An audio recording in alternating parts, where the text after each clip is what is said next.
Nabii Ibrahim kumepangwa achomwe, lakini hakubabaika. Ayojua moto alioumba ni Mwenyezi Mungu Subhanahu wa Ta'ala. Wewe utawasha tafaraitum nar allati turun a antum ashatum shajarataha am nahnu shu'un nahnu ja'alnaha tadhkiratan wa mata'an lilmuqwin. Ajua alioumba ni Mwenyezi Mungu Subhanahu wa Ta'ala, akawa na wasiwasi. Ndio ajaban li amri almu'min hivyo. Na Mwenyezi Mungu atuambia Nabii Ibrahim ni uswatun hasana, ni kifuato chema. Kumwangalia Nabii Ibrahim alivyo, alipokuwa hana babaiko, wakati mzito, mji wanaweka nadhiri, Mwenyezi Mungu akimjalia kadhaa mambo yake kwa mazuri, atakwenda kubeba kuni.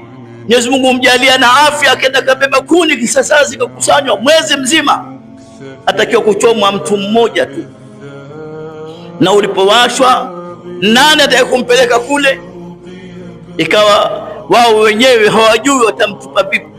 Ibilisi akawatoka tengeneze zile manjaniki, mwitaje, tewe tewe, kama mfano wa manati, si vipi, mfano hivyo, teo zile watu wa shamba tumia mno kupiga mayonda na nini, manyani, zikatengenezwa, atiwe pale, akatafuta mtu mzuri.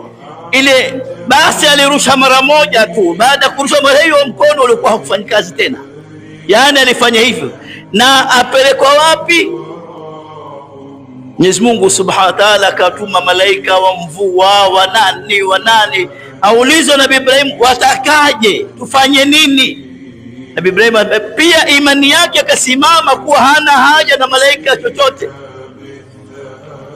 yamtosha kwake Mwenyezi Mungu. Mwenyezi Mungu mwenyewe akauambia moto, ya nar, kwa sababu naomba ya nar kuni bardan wa salaman ala Ibrahim, kwa sababu Mwenyezi Mungu amemtia katika idh tala Ibrahim rabbuhu bikalimatin fa atammahunna, akapasi akafaulu mitihani kama ile.